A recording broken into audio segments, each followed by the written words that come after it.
नई किराएदारनी। एक काम करना नहीं आता तुम्हें? सारे घर में धूल हो रही है, कभी सफाई भी कर लिया करो। यहाँ पूरा दिन लगकर दोनों बाप बेटे का काम करो, साथ में ताने भी सुनो। जब मैं बोलती हूँ कि ऊपर वाले पोर्शन में किराएदार रख लो, अरे सफाई भी रहेगी, पैसे भी आएंगे, तब तो किसी को मेरी बात सुननी नहीं होती। हो गया टैप रिकॉर्डर शुरू। ये कहते हुए राज घर से बाहर निकल जाता है, जिसके बाद शिविन अपने कमरे से निकलकर नेहा के पास आता है।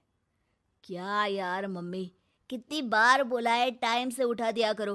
हो गया ना मैं कॉलेज के लिए लेट। दुनिया की सारे गधे घोड़े बेचकर तो तू सोता है। पता भी चलता है तुझे कि मैं कितनी बार उठाने आती हूँ। बस दोनों बाप बेटों को घर से निकलते हुए लेट होने की फिक्र है। वापस आते हुए कितना भी लेट हो जाए कोई फिक्र नहीं। ओहो मम्मी, ओवर एक्टिंग मत किया करो। माँ की बातें अब ओवर एक्टिंग ही तो लगेगी ना।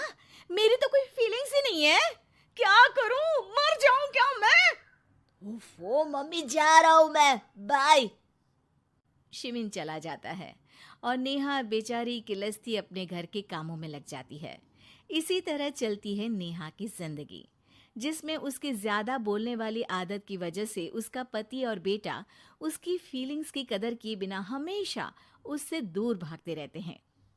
पूरा दिन घर में अकेले रहो और जब पति या बेटे से बात करने जाओ तो उनके नखरे अलग। अब मुझे ही कोई अच्छा किराएदार ढूंढना पड़ेगा।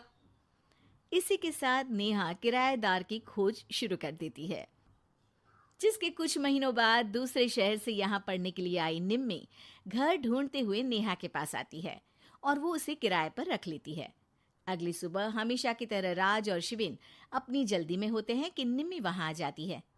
दीदी, थोड़ी चीनी मिलेगी? वो कल ना राशन लाने का समय ही नहीं मिला। निम्मी को देखते ही दोनों बाप बेटे की जल्दी वहीं खत्म हो जाती है और वो निम्मी को इम्प्रेस करने की रेस में भागने लगते हैं। अरे मम्मी को क्यों परेशान करना, मैं हूं ना। अरे तूने आज तक अभी किचन की शक्ल भी देखी है? रुको, मैं लेकर आता हूँ। चीनी का डिब्बा कौन सा है और कहाँ रखा है वो तो पता नहीं है दोनों को। फिर चीनी के अपने मुंह से निकलने जा रहे हो किचन में? अरे मैं तो बस तुम्हारी मदद करने के लिए बोल रहा था। है क्या मदद? और वो भी तुम करोगे? सच में? अरे कोई तो सच बताओ। सुबह सुबह दोनों बाप बेटे कोई सूखा नशा करके तो नहीं आ गए ना? अरे कैसी बेकार की बातें करती हो मम्मी। अरे जब कौवा अचानक हंस की चाल चलने लगेगा तो शक होना तो लाजमी है ना। घर का ऐसा माहौल देख निम्मी वहां से जाने ही लगती है कि राज उसे रोक लेता है। अरे आपने चीनी तो ली ही नहीं? इट्स ओके भैया, मैं आज बिना चाय की ही कॉलेज चली जाऊंगी। जहां एक तरफ भैया सुन राज का दिल टूट जाता है, वहीं कॉलेज सुन शिविन खुश हो जाता है। वैसे आप कौन से कॉलेज में हो? इस पर निम्मी जवाब देने ही वाली होती है, लेकिन नेहा टोकते हुए बीच में बोल पड़ती है। अब दोनों को देर नहीं हो रही। हद है इनसे भी, कहीं बात बनने ही नहीं देंगे मेरी तो। अरे जा रहे, अब यहाँ बचाई क्या है? इस पर निम्मी के पीछे पीछे शिविन कॉलेज की तरफ और राज ऑफिस चला जाता है। इसी तरह दिन बीतने लगते हैं, जिसमें अब सुबह जल्दी जाना और शाम लेट आने का सिलसिला सुबह लेट जाना और शाम जल्दी आने में बदल जाता है। एक शाम वो दोनों समय से पहले ही घर वापस आ जाते हैं, जिन्हें देख नेहा हैरान रह जाती है। हाय मेरे रब्बा, अरे पहले घर जल्दी आना शुरू कर दिया और आज तो उससे भी जल्दी। कहीं मैं कोई सपना तो नहीं देख रही?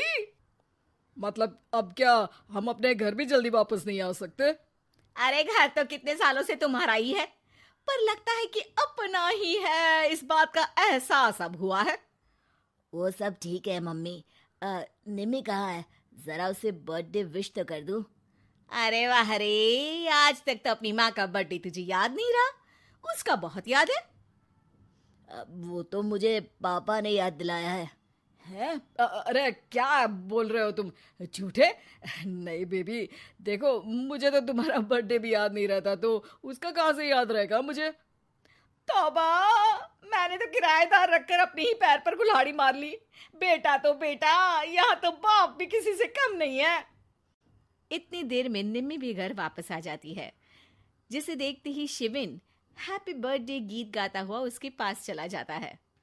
हैप्पी बर्थडे निम्मी। बताओ आज क्या चाहिए तुम्हें? हाँ हाँ, मांग लो ना इसकी जान। अरे नहीं नहीं, मुझे कुछ नहीं चाहिए, बल्कि मैं तो आज आप लोगों को कुछ देने आई हूँ। क्या क्या देने आई हो?